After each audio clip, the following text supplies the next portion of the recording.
I've been invisible for 8 months. That's the truth of working in a house like Giovanni Moretti's. You learn to move through rooms like air, present but unnoticed. My hands polish surfaces that gleam under chandeliers I could never afford. Fold towels softer than anything I've ever slept on, and arrange flowers that cost more than my weekly groceries.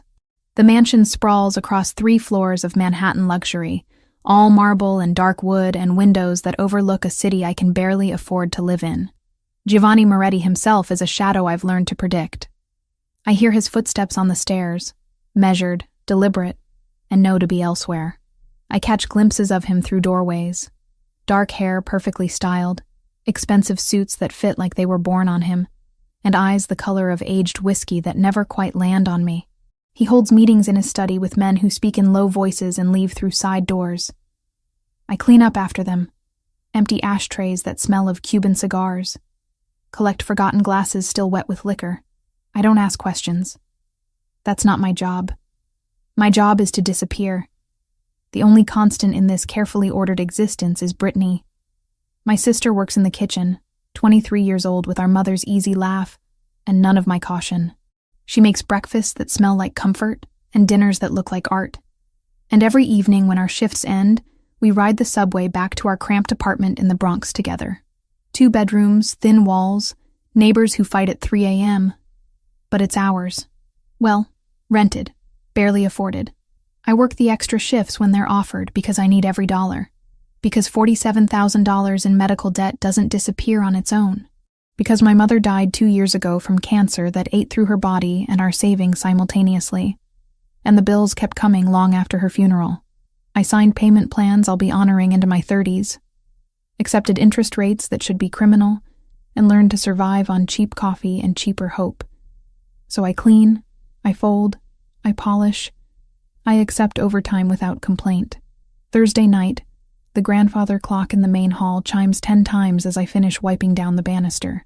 My shoulders ache from scrubbing tile grout in the 3rd-floor bathroom, and my lower back protests when I bend to collect my cleaning caddy. October in New York means darkness falls early, and through the tall windows, I watch rain begin to streak the glass. "You heading out?" Brittany appears from the kitchen, pulling on her jacket. She smells like rosemary and garlic from whatever she prepared for Giovanni's dinner. Yeah, long day. She studies my face with the particular intensity only siblings can manage. "You look exhausted." "I'm fine. You always say that." She links her arm through mine as we walk toward the service entrance. "Movie night this weekend? I'll make popcorn. If I'm not working." "Lauren." Her voice carries gentle reproach. "You can't keep doing doubles forever." "But I can. I have to. The next payment is due in 2 weeks, and I'm short by $300. Outside, the rain has graduated from drizzle to downpour. We huddle under the small awning by the service door, and Brittany pulls out her phone to check the subway status. Train's running on time. Ready to make a run for it? 3 blocks. That's all it is. 3 blocks from the Moretti mansion to the Christopher Street station. We've walked it hundreds of times, usually together, sometimes alone when our shifts don't align. The neighborhood is supposed to be safe. This is Giovanni's territory after all, and I've heard the whispers about what that means.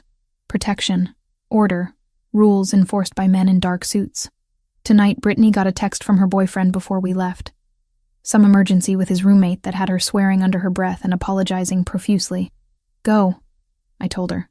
"I'll be fine." "You sure? It's 3 blocks." She kissed my cheek and ran toward the garage where she'd parked her ancient Honda.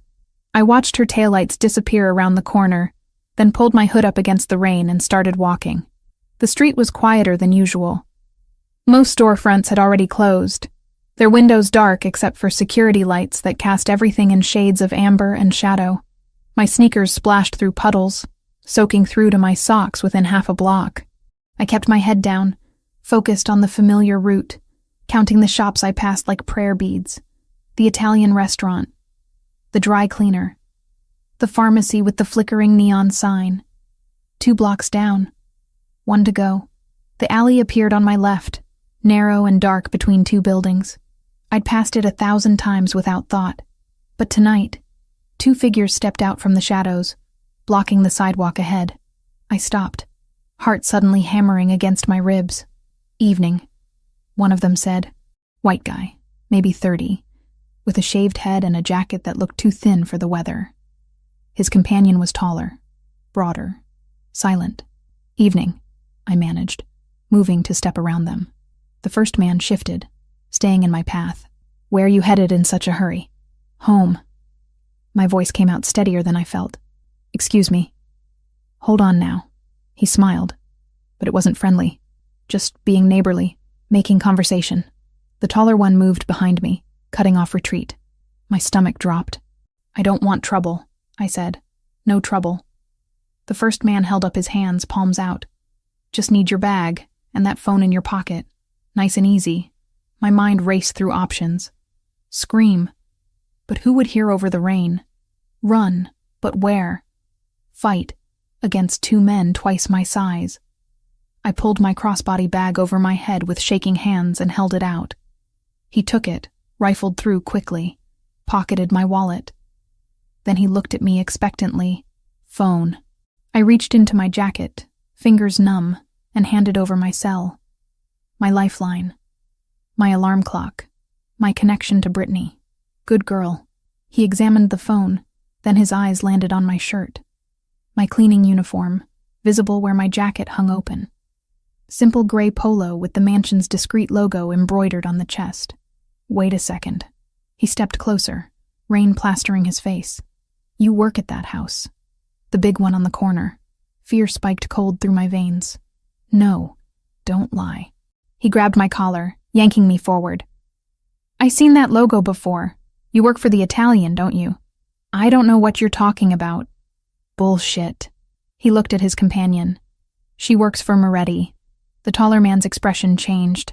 Something dark crossed his features. I'm just a cleaner, I said desperately. I don't know anything. I just clean houses. Please. Just a cleaner. The first man laughed, but it was ugly. Well, just a cleaner. You're gonna deliver a message for us. The first punch came from nowhere, catching me across the cheekbone.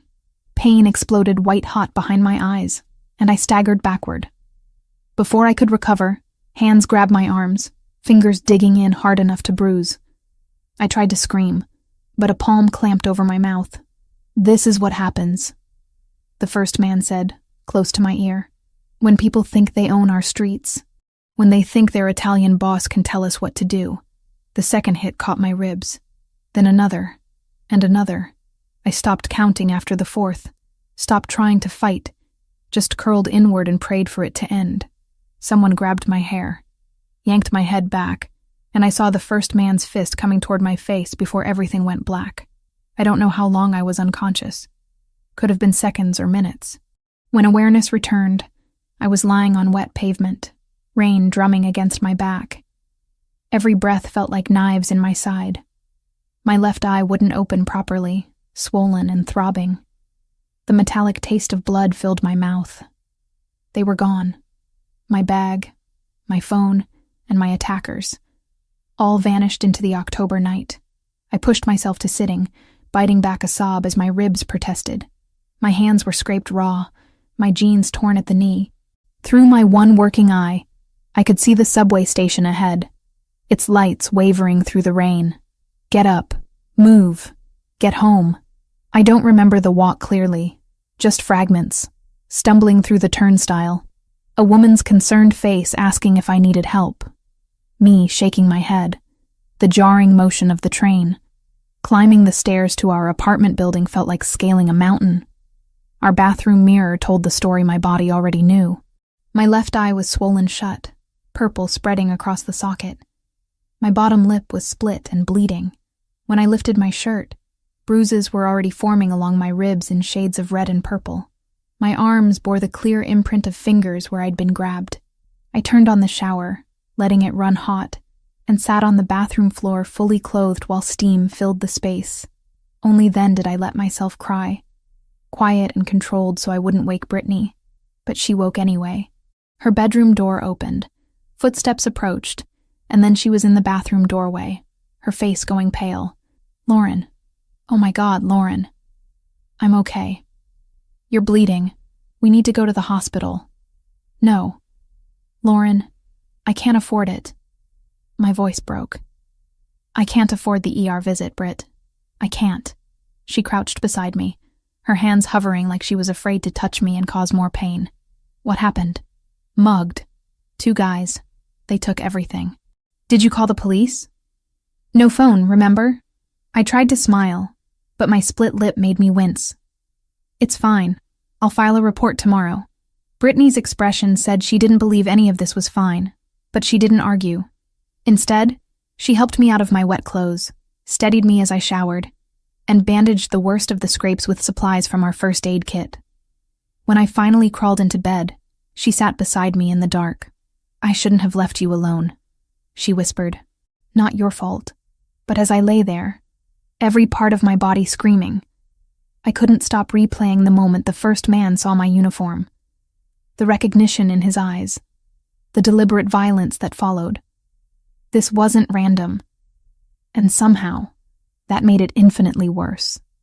Sleep came in fragments, broken by pain that pulsed through my ribs with every breath. When my alarm went off at 6, I lay there staring at the ceiling, contemplating the impossible mathematics of missing work. I needed every shift, every dollar. The medical bills didn't care if I'd been beaten half to death in an alley. $47,000. That number followed me like a shadow, constant and suffocating. Each month I chipped away at it. 300 here, 500 when I worked doubles. But the interest kept it alive, breathing, growing. Missing even one day meant falling further behind.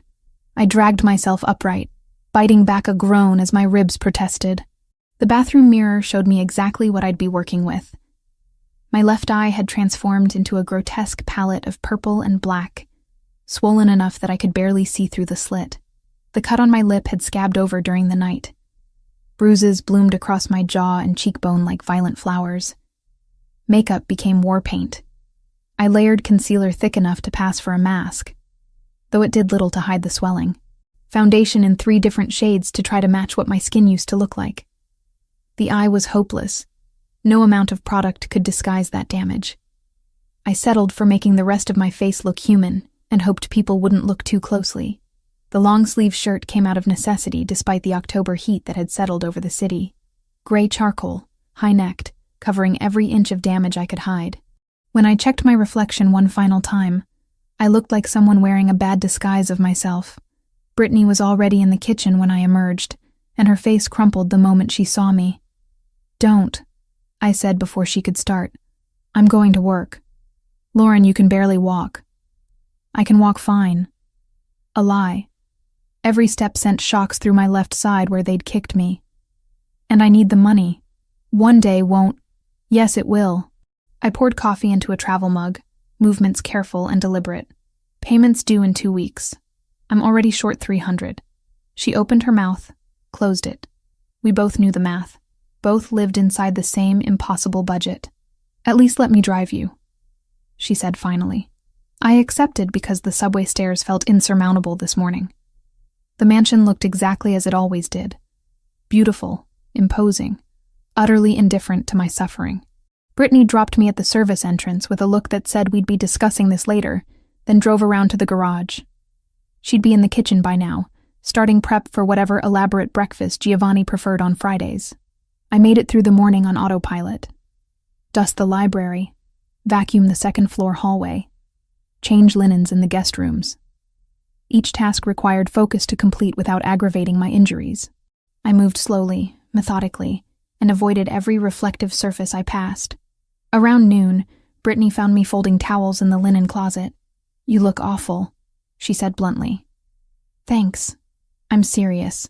Your face is twice its normal size. It's fine. She stepped closer, lowering her voice. Did you at least file a police report? I will, after work.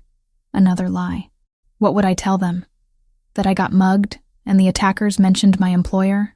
That felt dangerous in ways I couldn't articulate. Lauren, I need to finish the 3rd floor. I picked up my caddy of cleaning supplies, using it as a shield.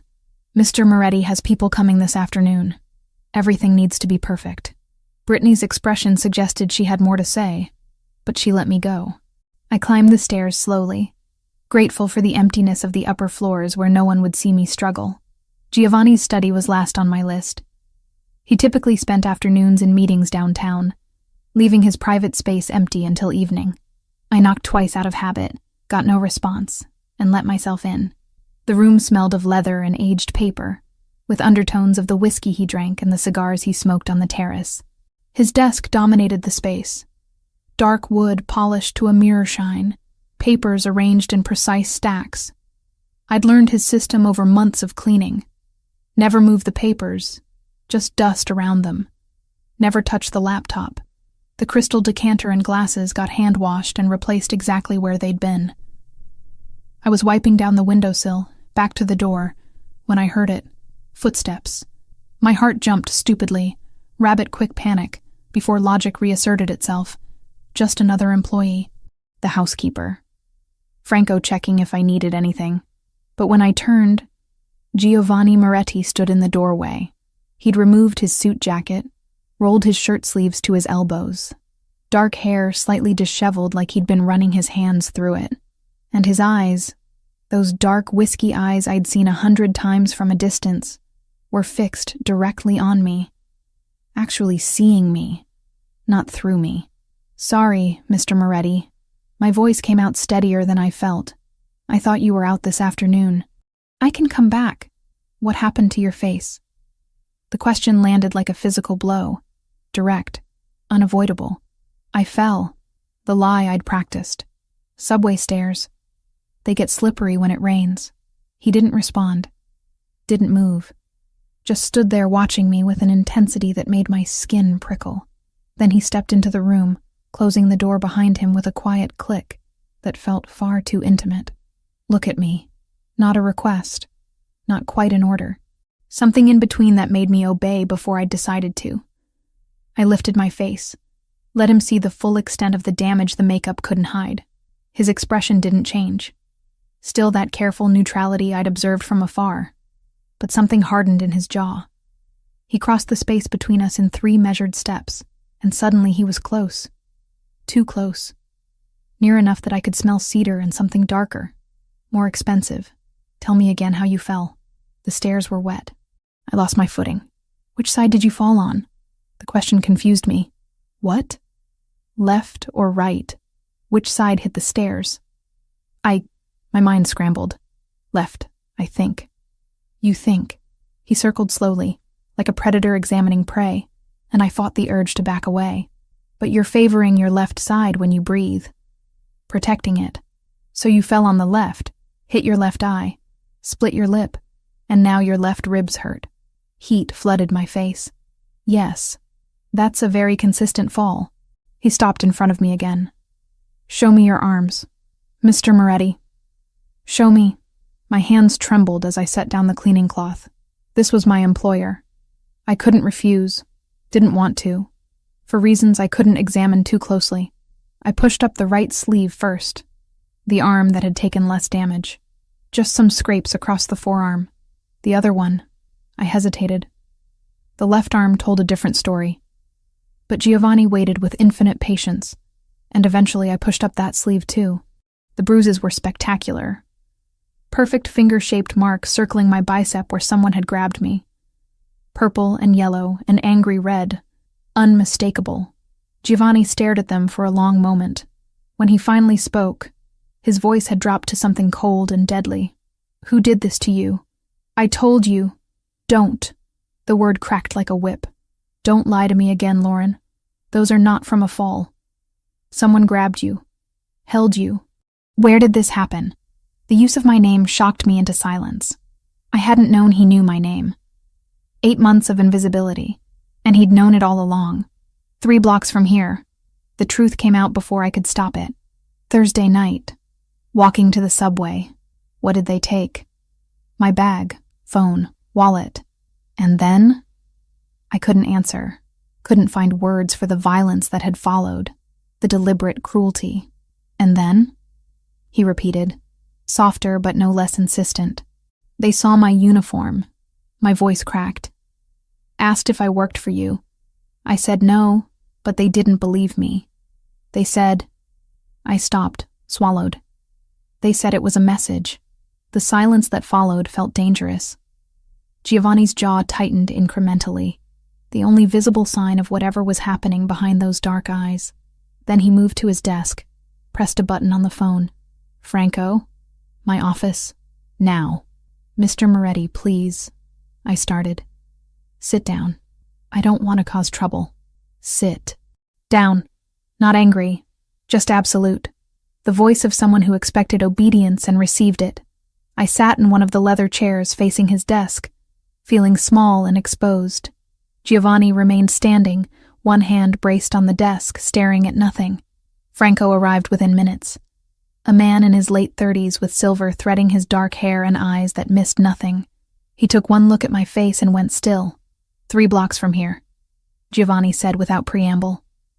"Thursday night. 2 men.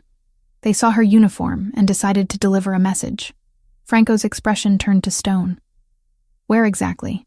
"Between the dry cleaner and the pharmacy," I supplied quietly. "Around 10:15. We have cameras in that area. I'll pull the footage." He glanced at me again, and there was something almost like sympathy in his eyes. "Can you describe them?" I did. White guy, shaved head, thin jacket. Taller companion, broader, never spoke. Details I'd replayed in my mind all night. "Cole," Franco said after a moment. "Sounds like Darren Cole. Works for the Albanians." Giovanni's hand curled into a fist on the desk. "Find him. Find them both. I want them here by midnight. Consider it done." Franco left as quickly as he'd arrived, and I was alone with Giovanni again. The silence stretched unbearably until I couldn't stand it anymore. "This isn't necessary," I said. "I'm fine. It was just a mugging." "It wasn't a mugging." Giovanni finally looked at me, and there was something in his expression that made my breath catch. Not pity. Not even anger exactly. It was a challenge, an insult. "They attacked you because you work for me, in my territory, on my street. That makes it personal. I'm just a maid. You work in my home." He moved around the desk, sat in the chair beside mine instead of behind the desk. "Close. Equal. You've been here 8 months. I notice things, Lauren. How you organize books by author without being asked. How you never gossip with the other staff. How you take every overtime shift offered." My throat tightened. "I need the money. I know. Medical bills for your mother." Of course he knew. He probably knew everything about everyone who worked for him. "So, you understand?" He continued, voice dropping. "Why I can't let this go. If I allow someone to hurt one of my people without consequences, it shows weakness. And weakness in my world gets you killed." The casual mention of killing should have terrified me. Instead, I felt something else entirely. Something warm and dangerous that had no place in this situation. "What will you do to them?" I asked. "What needs to be done?" He stood, offered me his hand. "Come. You're not cleaning anything else today. You're going to rest in one of the guest rooms until this is handled." I took his hand before I'd decided to.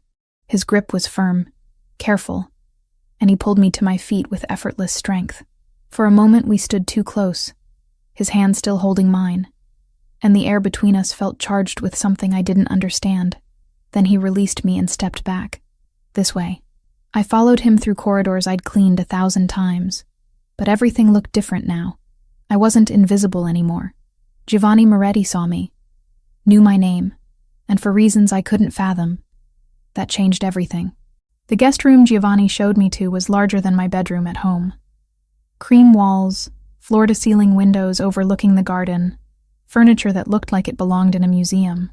I stood in the doorway, feeling profoundly out of place.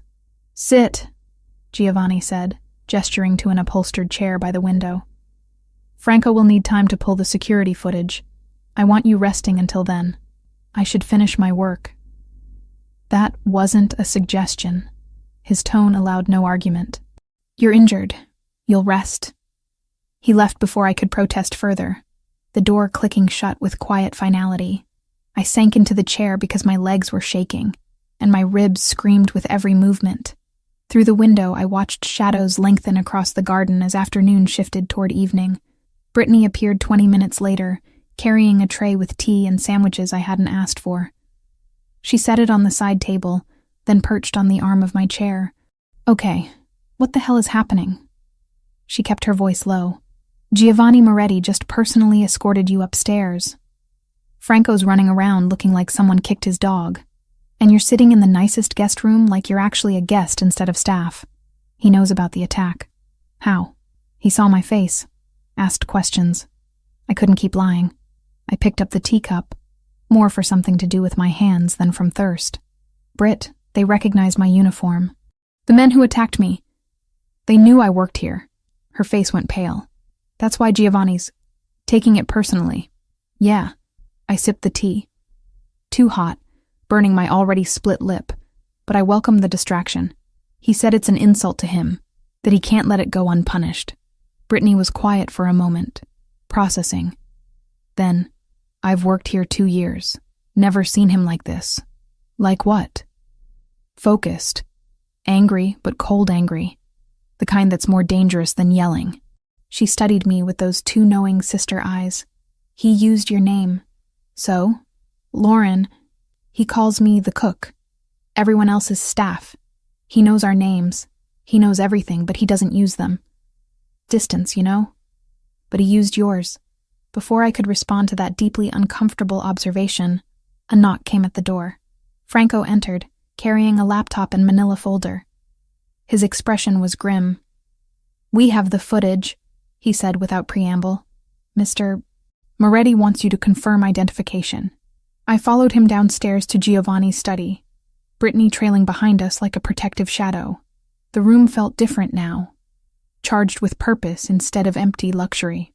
Giovanni stood behind his desk, jacket discarded, sleeves rolled up, looking every inch the dangerous man I'd always suspected he was. Franco opened the laptop, angled the screen toward me. Grainy black and white footage showed a street corner I recognized. The timestamp read 10:14 p.m., Thursday. I watched myself walk into frame, hood up against the rain, head down. Then 2 figures emerged from the alley. My stomach twisted. Even in poor quality video, I recognized them. "That's them," I said quietly. Franco paused the frame, zoomed in on the first man's face. "You're certain?" "Yes. He's the one who grabbed me." Asked about my uniform. Giovanni leaned forward, studying the frozen image with predatory focus. Darren Cole. Small-time enforcer for the Albanian operation.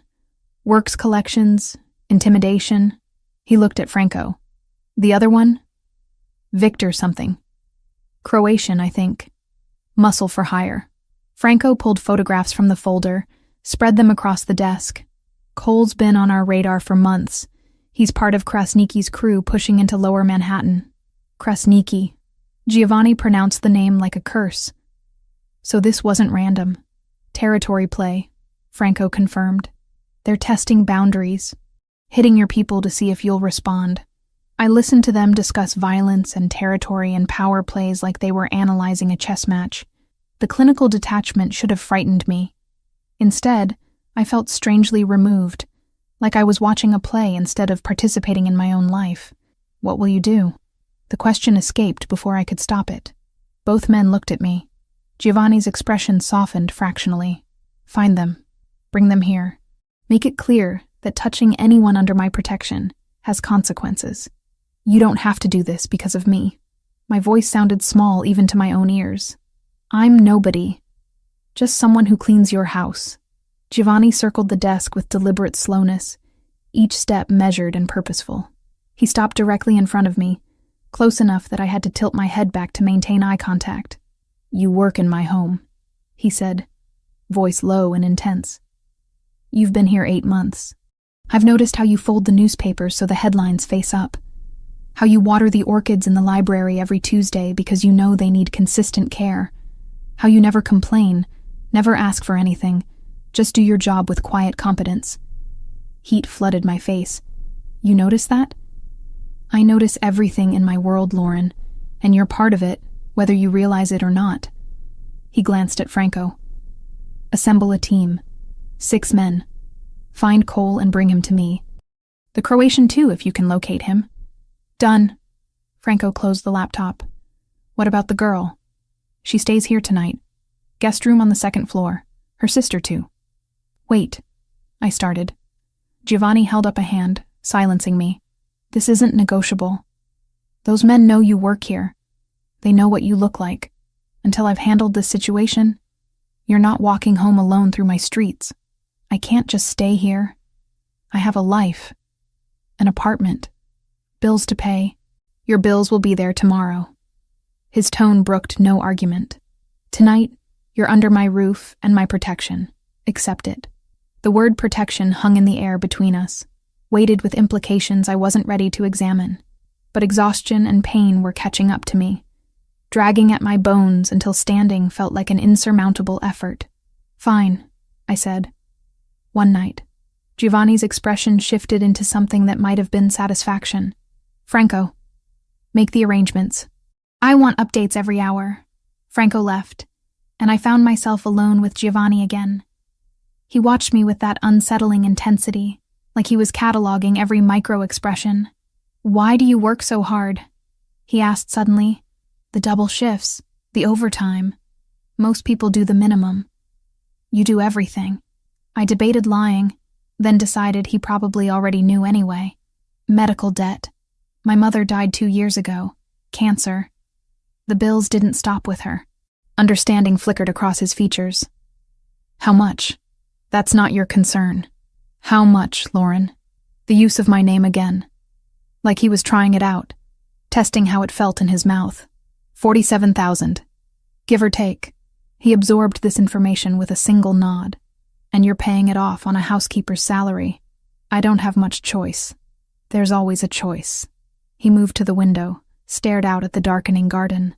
You could have declared bankruptcy, walked away from the debt. That's not who I am. No. He glanced back at me. It's not. You honor your obligations even when they're destroying you. That's rare. Before I could respond, Brittany appeared in the doorway, looking uncertain. Sorry to interrupt. The housekeeper said I should set up in the room next to Lauren's. Yes. Giovanni straightened. Both of you will stay tonight. Tomorrow we'll reassess the situation. Brittany looked at me, eyebrows raised in silent question. I gave her a tiny nod, and she disappeared down the hallway. I should go, I said. Let you work. One more thing. Giovanni crossed to his desk, wrote something on a notepad, tore off the sheet and handed it to me. A phone number in bold, precise handwriting. My direct line. If anything happens, anything, you call me immediately. Nothing's going to happen. Your house is practically a fortress. Nevertheless, he closed my fingers around the paper. Keep it with you. His hand lingered on mine for half a second too long, warm and solid, before he released me and stepped back. The brief contact left my skin tingling. Thank you, I managed. Don't thank me yet. The night isn't over. I left him there, standing in his study surrounded by evidence of the violence he was planning, and climbed the stairs to the guest room where Brittany waited. She took one look at my face and pulled me into a careful hug, mindful of my injuries. This is insane, she whispered. I know. He's going after them. For you. I know. Lauren, I know Britt. I know what he is. I know what he's going to do. I pulled back, met her worried gaze, and I can't bring myself to feel bad about it. That admission hung between us, heavy with implications neither of us wanted to voice. Brittany helped me out of my work clothes, gasped when she saw the full extent of the bruising across my ribs and back. She didn't say anything, just grabbed pajamas from the dresser, silk, expensive, left by some previous guest, and helped me dress like I was made of glass. We sat together on the massive bed, and I told her everything. The attack, Giovanni's reaction, Franco's investigation, the security footage. She listened without interruption, processing it all with the same pragmatic calm she brought to everything. So what happens now? She finally asked. I thought about Giovanni's cold fury, Franco's efficient violence, the carefully controlled power that ran through this house like electricity through wires. Thought about how I should be terrified, but instead felt something closer to relief. Now, I said. We wait. Through the window, night had fully fallen. Somewhere in the city, men with guns were hunting the people who'd hurt me. And I was lying in silk pajamas in a mansion, protected by someone who commanded armies with a whisper. The world had shifted on its axis in the span of a single afternoon, and I suspected it would never quite settle back into place. Sleep refused to come. I lay in the unfamiliar bed, staring at shadows that danced across the ceiling, listening to Brittany's steady breathing from the adjacent room. Every time I closed my eyes, I saw the footage again. Grainy images of myself being cornered, attacked, left bleeding in the rain. My ribs throbbed with each breath, a metronome of pain keeping time with my racing thoughts. Around 2 a.m, I heard it. Voices, low and urgent, drifting up from somewhere below. Then the distinct sound of a heavy door closing. Not slamming. Controlled. Deliberate. I should have stayed in bed. Should have pulled the covers over my head and pretended I heard nothing. Instead, I found myself padding barefoot across the plush carpet, easing the bedroom door open with careful silence. The hallway stretched before me, illuminated by subtle floor lighting that cast everything in shades of amber. The voices were coming from Giovanni's study. My heart hammered as I crept down the stairs, each step measured and quiet. I'd cleaned these stairs dozens of times, knew which boards creaked, which sections of railing were loose.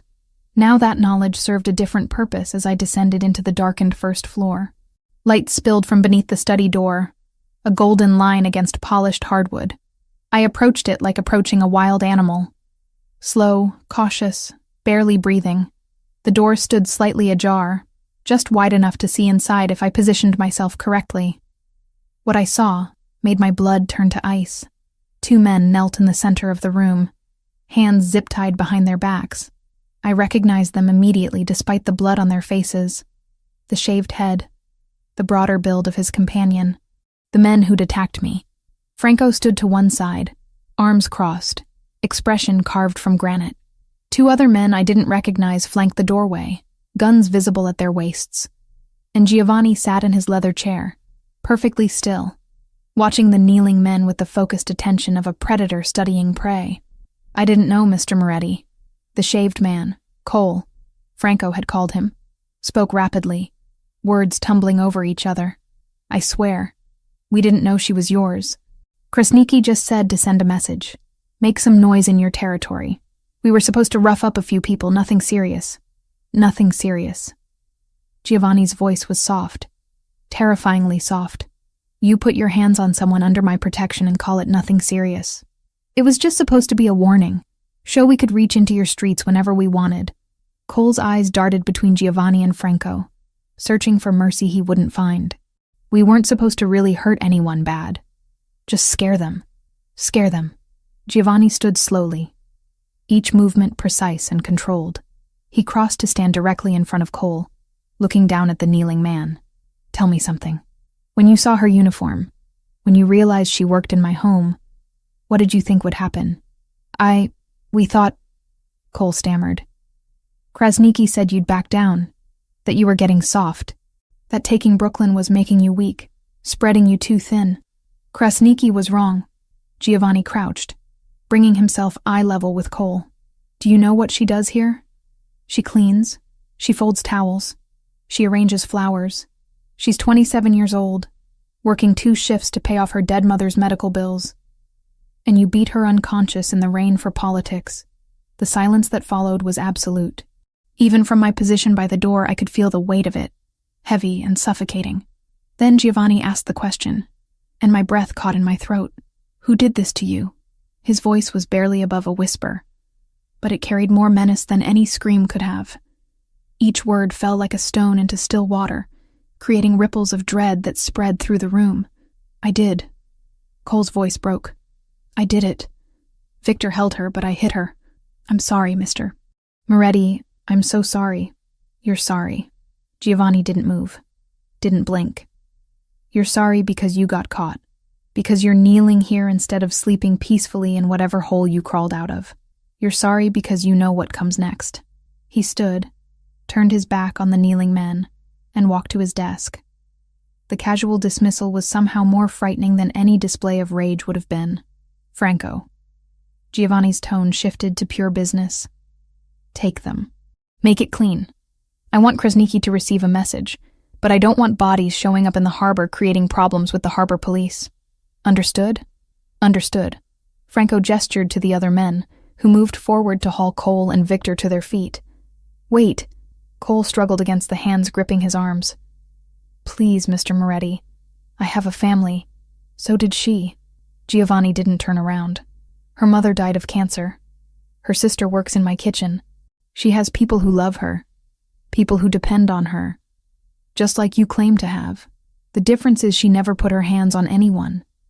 She just tried to go home after working a double shift. Take them." I retreated before I could see more, pressing myself against the wall around the corner, pulse pounding so hard I thought they'd hear it. Footsteps approached, and I held perfectly still as Franco and his men led the prisoners past, moving toward what I assumed was a back exit. Cole was crying now. Quiet, desperate sobs that made my stomach twist despite everything. The study door clicked shut. I waited until the footsteps faded completely before creeping back upstairs, my legs shaking so badly I had to grip the railing for support. Back in the guest room, I sat on the edge of the bed, hands trembling. I'd just watched Giovanni Moretti condemn 2 men to death. Calmly, efficiently, with less emotion than I'd use ordering coffee. And the worst part, the part that should have terrified me but instead left me feeling strangely hollow, was that I couldn't bring myself to care. They'd beaten me unconscious, left me bleeding in an alley, and now they would pay for it. I should have felt guilt, horror, some sort of moral revulsion at being complicit in violence. Instead, I felt nothing but a cold sort of satisfaction. Hours passed. I watched through the window as black SUVs pulled away from the house, headlights cutting through the pre-dawn darkness. 3 vehicles, moving in formation, carrying men with guns and zip-tied prisoners to whatever fate Giovanni had ordained for them. I wondered if I'd just become an accessory to murder. Wondered if I cared. The sky was beginning to lighten when a soft knock came at my door. I'd thrown on a robe over the borrowed pajamas, and when I opened the door, Giovanni stood there holding 2 cups of coffee. He looked tired. The first time I'd ever seen even a hint of weariness in his carefully controlled facade. "Did I wake you?" he asked. I couldn't sleep. He nodded, unsurprised, and held out one of the cups. I took it, our fingers brushing briefly in the exchange. The coffee was perfect. Cream and sugar in exactly the proportions I preferred. Of course he knew. He knew everything. "Can I come in?" he asked. I stepped back, letting him enter. He moved to the chair by the window, the same one I'd been occupying for hours, and I perched on the edge of the bed. What happened to them? The question emerged before I could second-guess asking it. Giovanni studied me over the rim of his coffee cup, dark eyes assessing. They paid for their mistake. That's not an answer. It's the only one you need. His voice was gentle but firm. You don't want details, Lauren. Trust me on this. How do you know what I want? Because I've seen that look before. The one you're wearing right now. The one that says you're trying to figure out if you should feel guilty for not feeling guilty. He set his cup on the side table. Don't. Those men made choices. They dealt in violence. They knew the risks. I sipped my coffee, letting the warmth seep into my hands, chase away some of the chill that had settled into my bones. I should be afraid of you. Probably. I'm not. I know. He leaned forward, elbows on his knees, and for a moment he looked less like a crime boss and more like just a man carrying heavy burdens. How do you feel? Honestly, my ribs hurt. My face hurts. Everything hurts. I touched my swollen eye gingerly, but safer than I've felt since Thursday night. Satisfaction flickered across his features. There and gone. Good. That's what matters. He stood, crossed the space between us in 2 strides. Let me see. I tilted my face up, and his fingers brushed my jaw, turning my head to catch the early morning light streaming through the window. His touch was careful, professional almost, but there was something else underneath it. Something that made my skin tingle and my breath catch. The swelling's gone down a little, he observed, but you need a proper medical evaluation. Dr. Caruso is expecting us at 9. I can't afford... I wasn't asking about your finances. His thumb traced the edge of the bruise on my cheekbone with unexpected gentleness. This happened because of me, because you work in my house, on my street. That makes it my responsibility. That's not how responsibility works. It is in my world. He withdrew his hand, and I immediately missed the warmth of it. Get dressed. Wear something comfortable. We leave in an hour.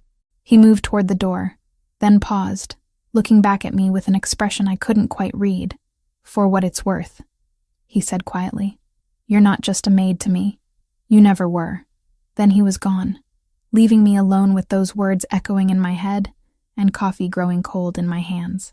Through the window, full daylight was breaking over the city, painting everything in shades of gold and rose. Somewhere out there, 2 men who'd hurt me were facing consequences I couldn't let myself imagine, and here I sat, in a mansion that should feel like a cage, but instead felt like sanctuary. Drinking coffee made exactly how I liked it, by a man who commanded death with a whisper. The world had shifted again overnight, and sitting there in borrowed silk pajamas, watching the sun rise over a city full of violence and beauty, I realized I'd shifted with it. Giovanni insisted we leave within the hour, and I didn't have the energy to argue. Brittany helped me dress in jeans and a soft burgundy sweater she'd brought from our apartment, moving around me with careful efficiency while pointedly not mentioning the events of the previous night. We both knew what had happened. Neither of us wanted to say it aloud. The SUV waiting outside was sleek and black, windows tinted dark enough to hide whoever sat inside. Giovanni held the back door open and I climbed in, biting back a gasp as my ribs protested the movement. He slid in beside me. Not across from me, not in the front with a driver, but right there in the back seat close enough that I could smell cedar and expensive cologne. You don't need to come, I said as he closed the door. Just send me with Franco or, I'm coming. Final. Absolute. He pulled the SUV into traffic with the easy confidence of someone who'd spent years navigating Manhattan streets. Dr. Caruso is expecting both of us. The drive should have been awkward. Instead, silence settled between us like something almost comfortable. I watched the city slide past through tinted glass, tried not to think about how much a private medical visit would cost, how many months of payments I'd be adding to my already impossible debt. Stop calculating, Giovanni said without looking at me. I wasn't. You were. I can practically hear you doing math. He glanced over briefly. Whatever you're worried about, don't be.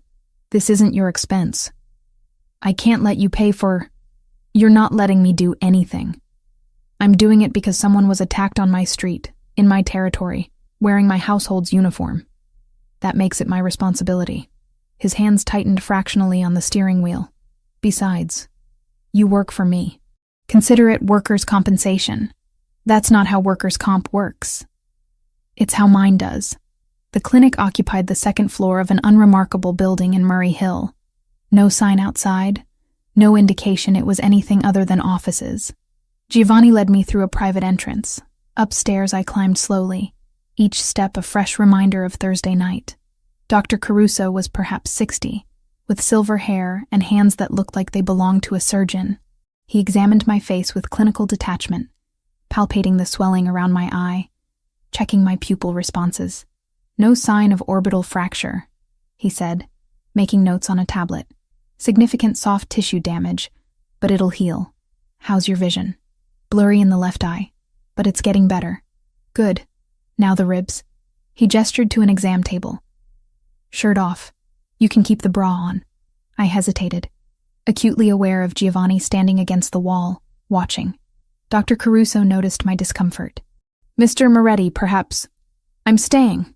Giovanni's tone allowed no argument, but he turned to face the window, offering me that small privacy. I peeled off the sweater carefully, trying not to gasp when the movement pulled at damaged tissue. The bruises had ripened overnight into spectacular shades of purple and yellow, spreading across my left side like some grotesque watercolor. Dr. Caruso's professional mask slipped for just a moment. Christ. Then he was all business again, pressing carefully along my ribs. When he reached the 6th one, I couldn't contain the sharp intake of breath. Easy, he murmured. Fractured, probably. Let's get an X-ray to confirm. The portable machine emerged from a side room, and for the next 10 minutes I held various uncomfortable positions while trying not to cry from the pain. Giovanni had turned back around, and I felt his gaze on me like a physical weight. The X-ray confirmed it. My sixth rib on the left side had a clean break. Not displaced, which Dr. Caruso explained meant it would heal without surgery, but it would take time. 6 weeks minimum. He wrapped my torso in a compression bandage that made breathing easier, prescribed painkillers I knew I couldn't afford, and anti-inflammatories that would probably cost half my rent. No heavy lifting, he said, typing prescriptions into his tablet. No strenuous exercise.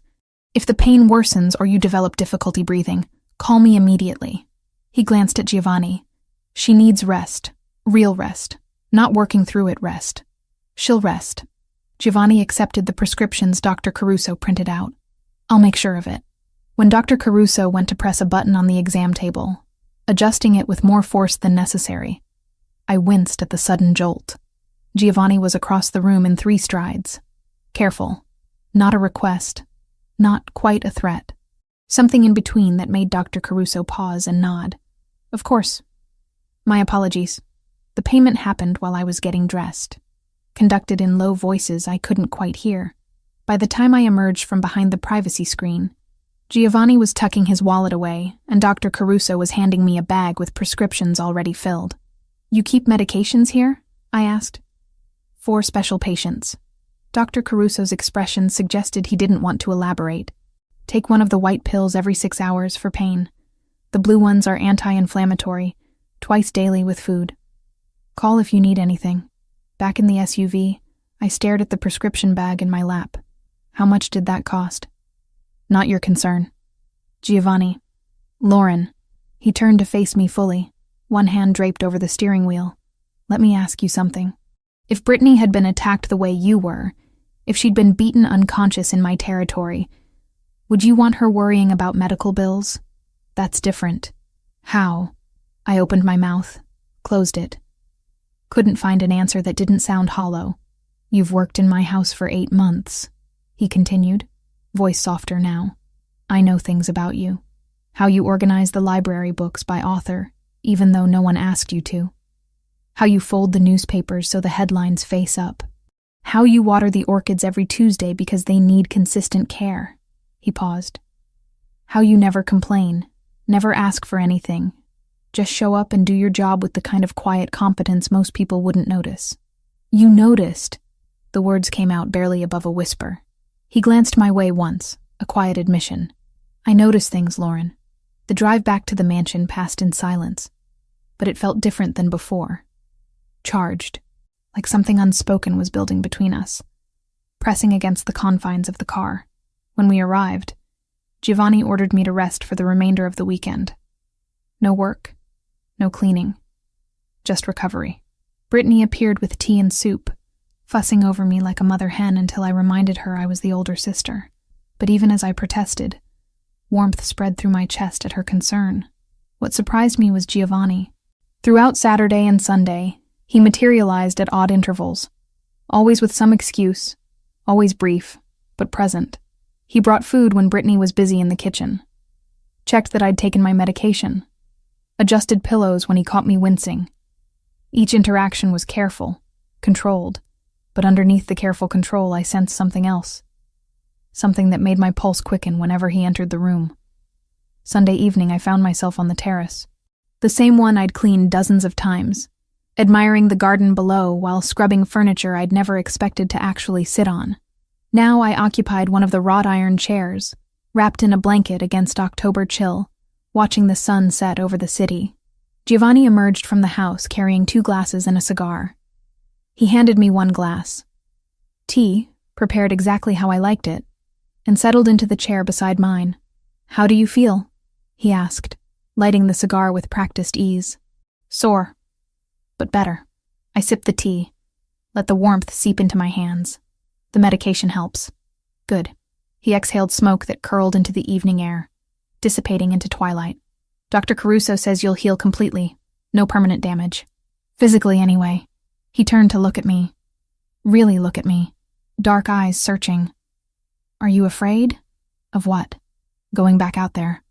Walking those streets again. I considered the question seriously. Was I afraid? Thursday night played on repeat in my mind. The rain, the alley, the hands grabbing me. But underneath the fear was something else. Something harder. "No," I said finally. "I'm angry." "Good.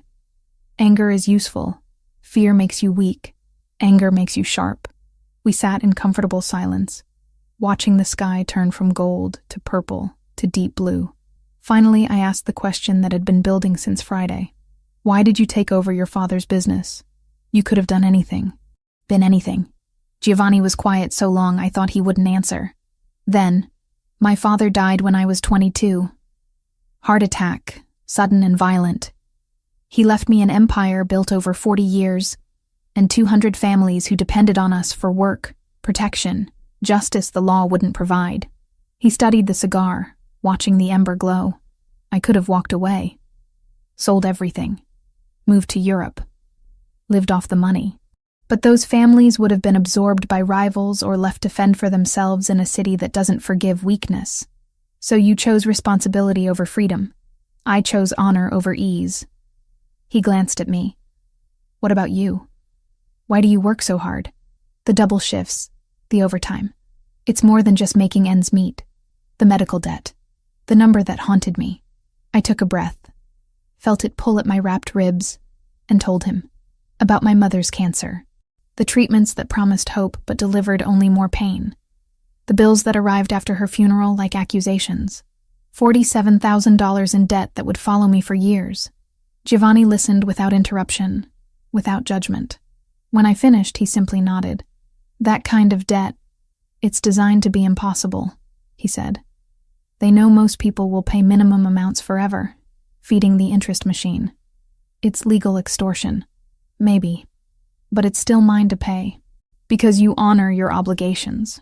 The way he said it, like it was a virtue instead of a burden, made my throat tight. Night had fully fallen now, stars emerging overhead despite the city lights. Giovanni reached over and adjusted the blanket that had slipped from my shoulder, his fingers brushing my neck with unexpected gentleness. "You should rest," he said. "Tomorrow we'll discuss longer-term arrangements." "Arrangements? You're not going back to walking home alone at night?" "Not for a while." He stood, stubbing out the cigar.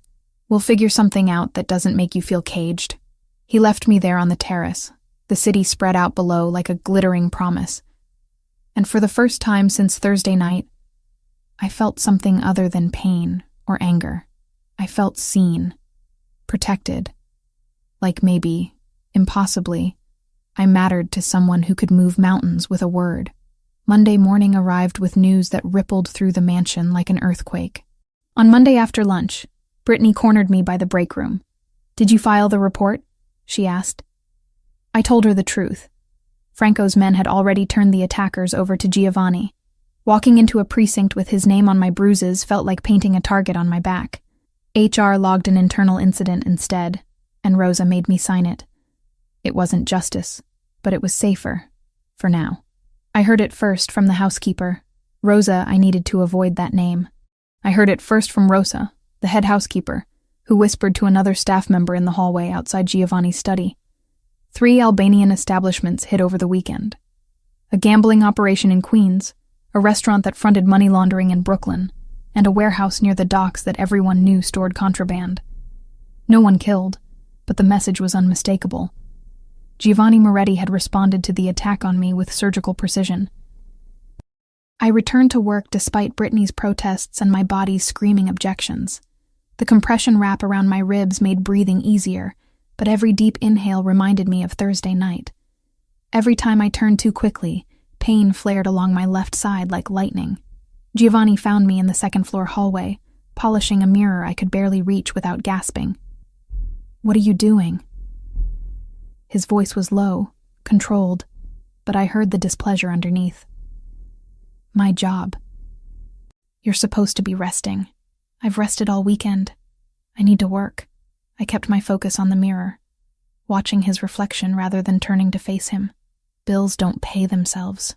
He crossed the space between us in 3 strides, took the cleaning cloth from my hand, and set it aside.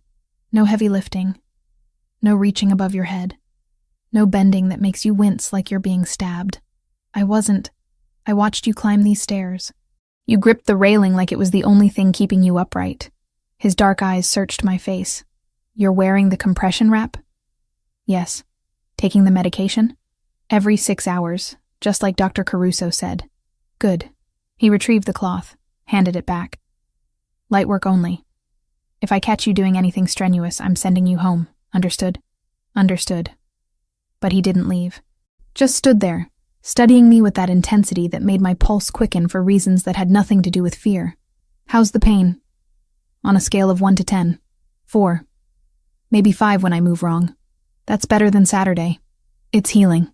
I gestured vaguely toward the stairs. I should finish. Have you eaten today? The question caught me off guard. What? Breakfast. Did you eat anything? Coffee. I had coffee. His expression suggested coffee didn't count as food. Come with me. He led me downstairs to the kitchen, where Brittany was prepping vegetables for lunch. She looked up when we entered, eyebrows rising when she saw Giovanni personally escorting me. Your sister needs to eat, he told Brittany. Make sure she does. Regularly.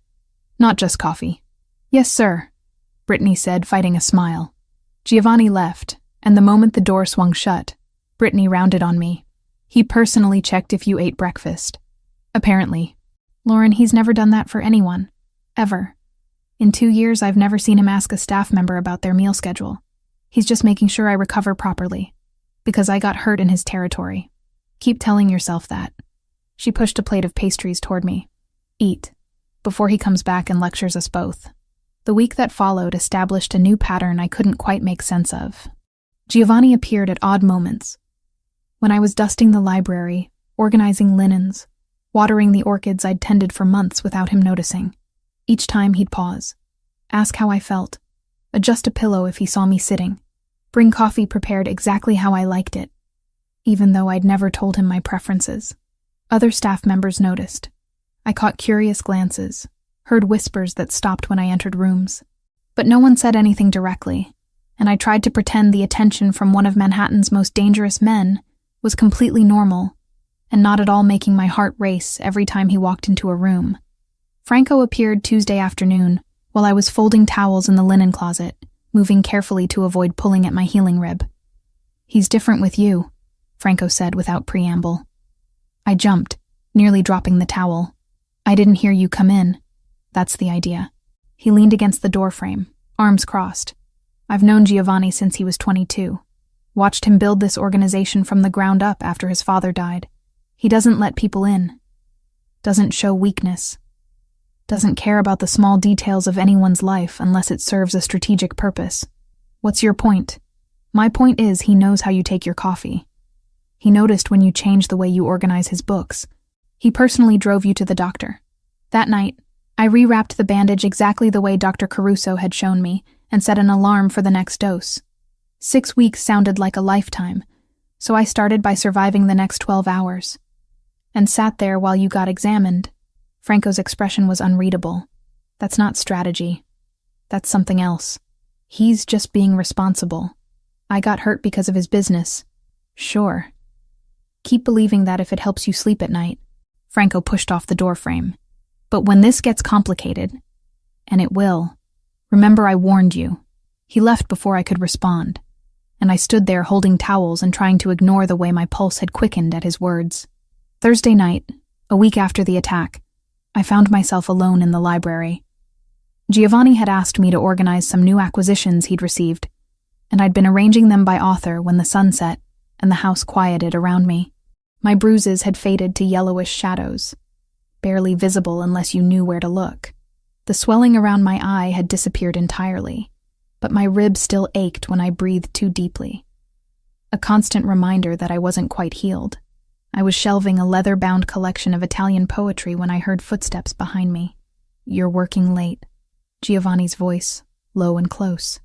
I turned, found him standing just inside the doorway, jacket removed, shirt sleeves rolled to his elbows. The sight of him like that, slightly disheveled, guard partially lowered, did something to my insides that I absolutely shouldn't have been feeling. Finishing what you asked me to do, I said, gesturing to the books. These are beautiful editions. First printings, some of them. My grandfather's collection. He left them to me when he died. Giovanni moved closer, examining the spines I'd arranged. You organized them chronologically within each author. It seemed to make sense. Track the evolution of their work. Most people would have just done alphabetical. I'm not most people. No. His eyes met mine, and the intensity in them made my breath catch. You're not. The silence stretched between us, charged with something I couldn't name, but felt everywhere. In the air. In the narrowing space between our bodies. In the way his gaze dropped briefly to my mouth before returning to my eyes. I can't stop thinking about you, he said finally, voice rough. Since that night. Since I saw what they did.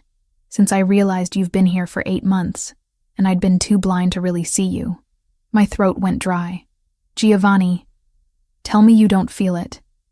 Tell me I'm imagining this, and I'll walk away. Leave you alone. But tell me honestly, I should have lied. Should have protected both of us from whatever this was. Instead, the truth came out in a whisper. I can't stop thinking about you either.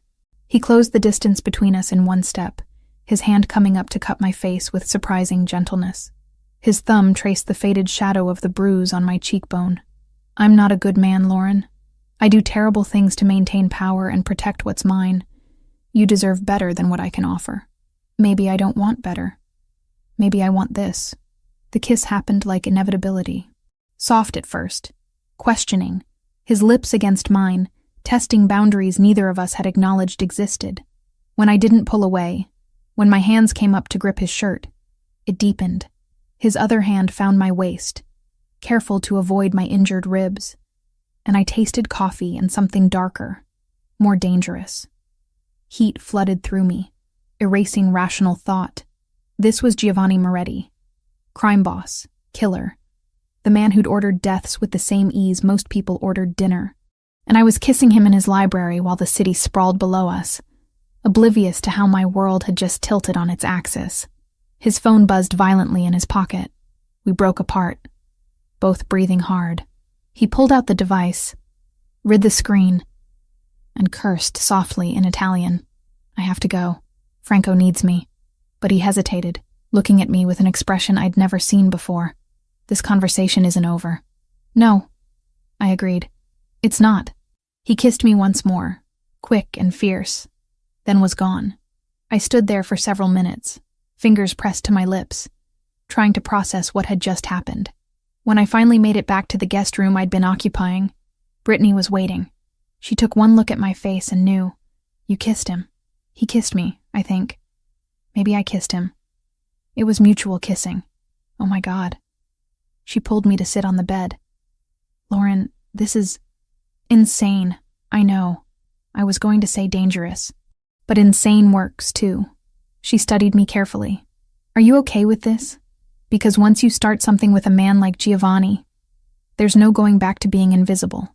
I thought about his hands on my face, his voice admitting he couldn't stop thinking about me, the way he'd protected me without hesitation, without question, like my safety was worth starting a war over.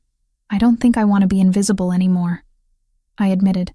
Brittany pulled me into a careful hug, mindful of my ribs. Then hold on tight, because this is going to change everything. Through the window, I could see the city lights spreading toward the horizon.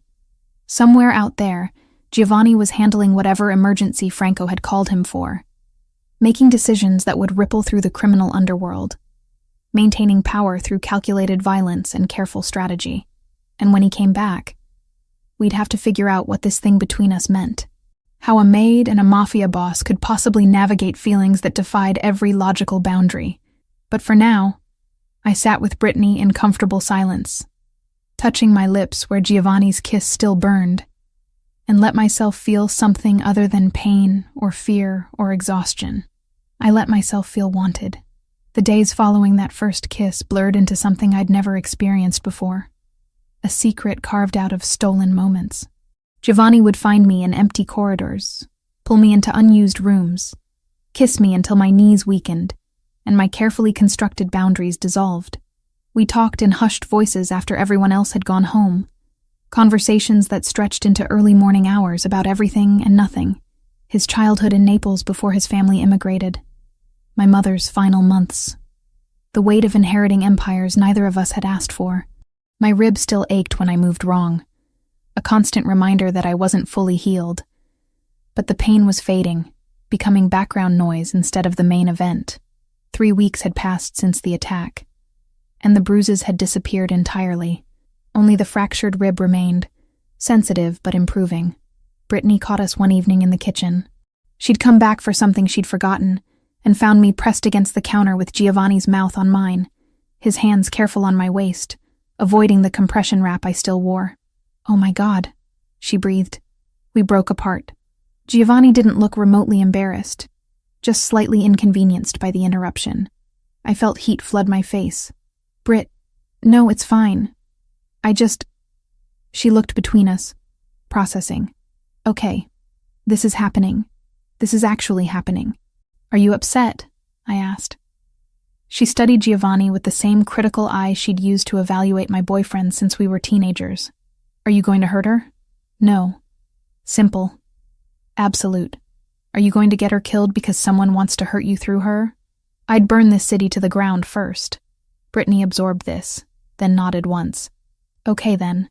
But Lauren, we're talking about this later." Extensively. She left, and Giovanni pulled me back against him, this time gentler. "Your sister is terrifying," he murmured against my hair. "She's protective. So am I. Franco cornered me 2 days later while I was organizing the study. He's different because of you. Lighter somehow. I've known him 12 years, and I've never seen him smile like he does when you walk into a room. Is that a problem? Depends. Can you handle what comes with being his weakness?" Franco's expression was serious. "Because that's what you are now, Lauren. The thing people will use to hurt him. The leverage. The pressure point. I know what I'm getting into. Do you?" He didn't sound convinced. "This world doesn't do casual. There's no halfway with someone like Giovanni. You're either all in, or you walk away now before it's too late." "I'm all in." He studied me for a long moment, then nodded. "Good. He needs someone worth fighting for. Someone who reminds him he's still human underneath all the rest." 3 weeks to the day after I'd been attacked, Giovanni told me to dress nicely for dinner. Not work clothes, something that made a statement. I borrowed a dress from Brittany, deep emerald that brought out my eyes, fitted but not uncomfortable with the compression wrap underneath. Giovanni appeared at my door, wearing a suit that probably cost more than my car, his dark hair perfectly styled, and those whiskey eyes heating when they landed on me. "Beautiful," he said simply. The restaurant was elegant Italian, the kind with cloth napkins and wine lists thicker than novels. We were escorted to a private room in the back, and my stomach dropped when I saw who was already seated. A man in his 50s, heavy-set, with scars cutting through his left eyebrow and down his cheek. 2 bodyguards flanked him, stone-faced and watchful. This had to be Krasniki. "Mr. Moretti," the man stood, offering his hand. Giovanni shook it with the bare minimum of courtesy. "And this must be the young lady who caused all the trouble." "Lauren," Giovanni said, his hand finding the small of my back. "This is Arbin Krasniki. We're here to establish new boundaries." Krasniki's eyes tracked over me with unsettling interest, like he was cataloging weaknesses. "Please, sit. I've taken the liberty of ordering wine." The dinner was a masterclass in veiled threats disguised as polite conversation. Krasniki offered compensation for the unfortunate incident. $50,000, he said, as if that price tag could erase what his men had done. Giovanni's refusal was ice-cold and absolute. "I don't want your money. I want your word. No member of your organization touches anyone connected to me. Not my staff, not my businesses, not the people who live in my territory. You overstep those boundaries again, and we stop pretending this is about diplomacy. That's quite an ultimatum, Mr. Moretti." "It's not an ultimatum. It's a statement of fact." Giovanni's voice never rose, never wavered. "You wanted to test me, see if I'd gone soft. Consider the test concluded. 3 of your operations shut down in 1 weekend. That was restraint. Push me again, and I'll show you what happens when I stop being restrained." Krasniki's jaw tightened, but he nodded. "Understood. Your territory remains yours. Your people remain untouched." "Good." Giovanni stood, helping me to my feet. "Then we have nothing more to discuss." In the car afterward, I finally released the breath I'd been holding. That was terrifying. That was necessary. Giovanni's hand found mine, lacing our fingers together. He needed to see you're not just staff. He needed to understand what you mean to me. And what do I mean to you? He looked at me then, something raw and unguarded in his expression. Everything I shouldn't want and can't give up. Back at the mansion, reality settled in. Giovanni explained what Krasniki's interest meant. I was now a known weakness, a target anyone wanting to hurt him would identify. He wanted me to move into the mansion permanently. Accept bodyguards. Let him control every movement for my safety. No. The word came out harder than I intended. I'm not becoming a prisoner, Giovanni. I won't live in a gilded cage because your world is dangerous. You think I'm trying to cage you? Frustration bled into his voice. I'm trying to keep you alive. By taking away my choices. By making every decision for me. By protecting what's mine. I'm not property. We stood in his study, tension crackling between us like lightning. His hands curled into fists at his sides, jaw tight with the effort of controlling his temper. Finally, he exhaled. Then what do you suggest? Because doing nothing isn't an option. We compromised. I kept the apartment with Brittany, maintained my independence, but accepted discreet security when I went out at night. A driver when I worked late. Parameters that made him feel I was protected without making me feel owned.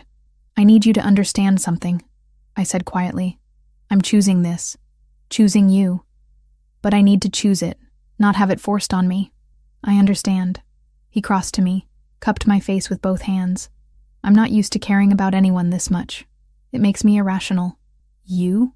Irrational? I smiled despite everything. Shocking. He kissed me then, deep and desperate, like he was trying to convince himself I was real and choosing to stay. When we broke apart, both breathing hard, his forehead rested against mine. Stay with me tonight, he said. Not in the guest room. With me. I nodded, unable to form words around the want constricting my throat. His bedroom was a revelation, sparse but elegant, dominated by an enormous bed with dark linens. He undressed me slowly, carefully, mindful of the compression wrap I still wore. His fingers traced the fading shadows where bruises had been, the edge of the wrap protecting my healing rib. Does it still hurt? He asked. Sometimes. When I breathe too deep or move wrong. Then we'll be careful. We were. His hands mapped my body with reverence and restraint, learning what made me gasp, what made me arch into his touch. I traced the tattoos I'd glimpsed before. A raven across his shoulder blade, Italian script along his ribs, symbols I didn't understand but felt the weight of. His scars told stories he whispered in the dark. A knife fight at 19, a bullet at 23, burns from a warehouse fire at 26. You've survived so much, I breathed. So have you. He kissed the spot where my bruise had been, then lower, tracing the edge of my wrap. You survived what should have broken you and came back stronger. When he finally moved over me, positioning himself with careful attention to my injury, I felt completely seen, completely known. We moved together slowly, building heat that had nothing to do with rough passion and everything to do with connection, with choice. With two people who'd found each other in impossible circumstances and decided the risk was worth it. Afterward, wrapped in his arms with my head on his chest, listening to his heartbeat slow, I felt something I hadn't felt since before my mother died. Safe. I meant what I said. Giovanni murmured into my hair. I'd burn the city down to keep you safe. I know. I traced circles on his chest, feeling the steady rise and fall of his breathing. That's what scares me, and what makes me feel protected at the same time. Then we'll figure it out together. Make rules that work for both of us. Build something that doesn't require you to sacrifice who you are. Outside the windows, the city sprawled beneath us, glittering and dangerous and alive. Somewhere out there, Krasniki was calculating his next move. Other enemies waited in shadows. The world Giovanni inhabited would always carry risk, but lying there in his bed, his hand gentle on my healing ribs, I realized I'd already made my choice. Not because he'd forced me, not because I had no other options, because for the first time in years, I wanted something more than survival. I wanted this, complicated, dangerous, impossible as it was, and I was willing to fight for it. 6 weeks. That's how long it took for my body to remember what normal felt like. Dr. Caruso confirmed it on a Tuesday morning in early December, unwrapping the compression bandage I'd worn like a second skin and pressing carefully along my ribs. "No tenderness?" he asked. "None." Deep breath. I inhaled fully, felt my chest expand without the sharp reminder of fractured bone. "It doesn't hurt." "Good. You're cleared for normal activity. No restrictions." He made notes on his tablet. "The bone has healed completely. You got lucky. Clean break, no complications. Lucky. I suppose that was one way to describe surviving an attack that should have killed me." Giovanni waited in the lobby, and when I emerged, his eyes scanned my face for signs of pain out of habit. "All clear," I said. Officially healed. Relief crossed his features, there and gone in a heartbeat. "Then we celebrate tonight. Properly." Celebration came in the form of dinner at a quiet French restaurant where the staff knew not to disturb us, and the wine list was older than I was. Giovanni ordered for both of us in flawless French, and I watched him across candlelight, still adjusting to this version of us. Out in public, together, no longer hiding. "I have something for you," he said after dessert arrived. He slid an envelope across the table. Inside was a single document: employment contract. Personal assistant to Giovanni Moretti. Salary that made my breath catch. Triple what I'd been making, with benefits that included health insurance I could actually use. "Giovanni, this is fair compensation for your work. You've been managing my schedule, organizing correspondence, handling things that would take me hours." He sipped his wine. "You've earned it." I stared at the numbers, doing rapid math. With this salary, I could pay off the medical debt in 2 years instead of 10. Could afford an apartment that didn't have mold in the bathroom. Could breathe. "There's a signing bonus included in your first paycheck," he added casually. "Should arrive next week." I looked up sharply. "How much?" "Enough to handle any outstanding financial concerns." The medical debt. He was talking about the medical debt. My throat tightened. "You can't just—" "I didn't ask your permission. Consider it a Christmas bonus." His expression dared me to argue. "You work for me. I take care of my people. That's how this works." I should have protested, should have maintained some pride about handling my own obligations. Instead, I felt something crack open in my chest. Relief so profound it almost hurt. "Thank you," I whispered. "Don't thank me. Just keep doing what you're doing. Keep being exactly who you are." The following week, I discovered he'd been telling the truth. My paycheck included a bonus that covered every cent of the $47,000 I'd been drowning under for 2 years. I stared at my bank account, at the zero balance where debt used to live, and cried in Brittany's arms for 20 minutes straight.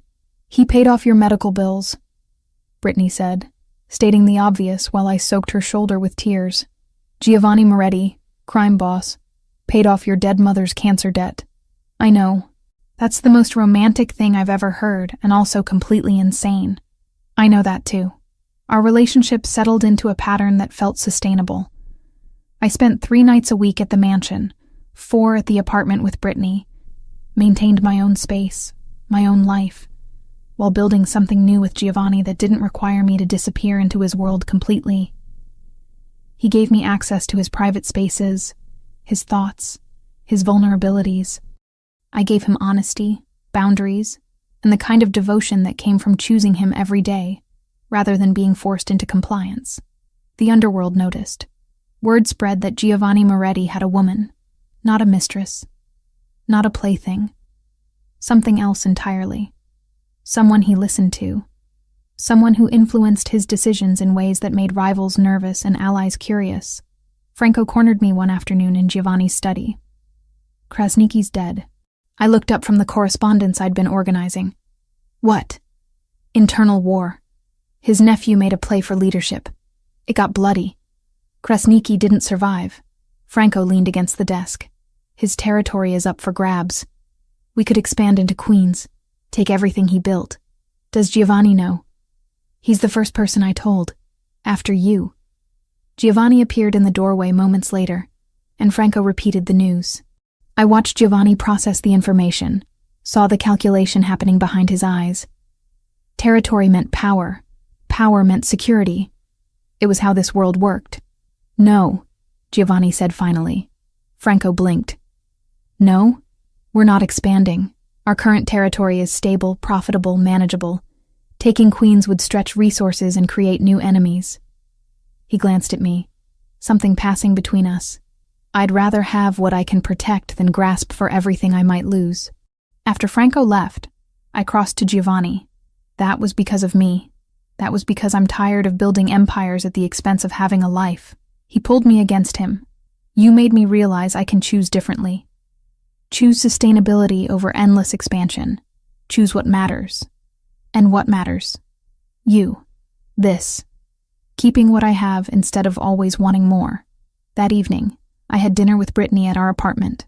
Takeout from the Thai place down the street. Eaten directly from containers while we sat on our worn couch. The way we'd done 1,000 times before, everything changed. So, Brittany said, twirling noodles around her fork. You're really doing this. The mafia boss thing. The mafia boss thing, I confirmed. Are you happy? The question was simple, but weighted with everything unsaid. Was I happy despite the danger? Despite the complications? Despite knowing I'd attached myself to someone whose world operated by different rules? Yes, I said. Genuinely, surprisingly happy. And you feel safe? Because, Lauren, if you don't feel safe, I feel safer than I have in years. I set down my container, met her eyes. I know it sounds crazy. I know what he is, what he does. But Britt, when I'm with him, I feel protected. Seen. Like I matter in a way I never have before. And she studied me for a long moment, then nodded. Then I'm happy for you. Worried, but happy. She pulled me into a hug. You deserve to be cared for the way you care for everyone else, even if it comes from an unexpected source. Thank you for supporting this, for not making me choose between you and him. You're my sister. I support you even when you make questionable life choices involving dangerous criminals. She squeezed tighter. Just promise me you'll be careful. Always. 2 days later, Giovanni woke me before dawn. I'd been sleeping in his bed, wrapped in sheets that smelled like cedar and him, and his hand on my shoulder was gentle. Come with me, he said. I followed him through the quiet mansion, both of us barefoot, me still in his t-shirt that fell to mid-thigh. He led me to the terrace, the same one where we'd sat weeks ago, where I'd been wrapped in blankets and healing. Now I stood beside him in the pre-dawn cold, watching the sky lighten at the edges. I want to show you something, he said, gesturing toward the city spread below us. This is what I see every morning. Power, territory, an empire my grandfather started and my father built, and I've spent 12 years maintaining. It's beautiful. It's a responsibility. He turned to face me. For years, that's all it was. Duty. Obligation. The weight of 200 families depending on decisions I made. Then you walked into my life wearing a gray work shirt with bruises you tried to hide. And suddenly the city looked different. My throat tightened. Different how? Worth protecting for different reasons. Not just territory or power, but because it's where you live, where you walk, where we built something impossible that somehow works. The sun broke over the horizon, painting everything gold and rose. I touched my left side where the fracture had been. Felt nothing but smooth ribs beneath my skin. 6 weeks ago, every breath had hurt. Now I breathed easily, deeply, without fear. Do you ever regret it? Giovanni asked quietly. How we started. The violence? The complications? I thought about Thursday night 6 weeks ago. The rain, the alley, the fear. Thought about waking up in this mansion. Being seen for the first time in months. The kiss in the library. The way he'd protected me without asking for anything in return. No, I said honestly. I wouldn't change any of it. The attack brought me to you. The violence made you notice me. Everything terrible led to this. That's a dangerous way to think. Maybe. But it's true. I turned to face him fully. We were built on danger, Giovanni. That's our foundation. But we're sustained by choice. By deciding every day that this, whatever this is worth the risk. He cupped my face with both hands, thumbs tracing my cheekbones where bruises used to be. Then he bent to kiss the spot on my left side where the sixth rib had been fractured. A promise made flesh. That he'd protect what was his. Honor what we'd built. Choose me as deliberately as I'd chosen him. I love you, he said against my skin. I don't say that lightly. But I need you to know. I love you too. The words came easily, naturally. Even though you're complicated and dangerous, and you do terrible things to maintain power, especially because of that. Maybe a little. We stood together as the city woke beneath us. Two people who'd found each other through impossible circumstances and built something that defied every logical boundary. His world would always carry risk. Mine would always be complicated by association. But standing there in dawn light, his arms around me and the city sprawling below, I realized I'd stopped surviving and started living. The medical debt was gone. My body had healed, and I'd found something I never expected in a mansion I'd only meant to clean. A man who saw me completely and chose me anyway. Ready to face the day? Giovanni asked. I leaned into him, felt his heart beating steady against my back. With you, always.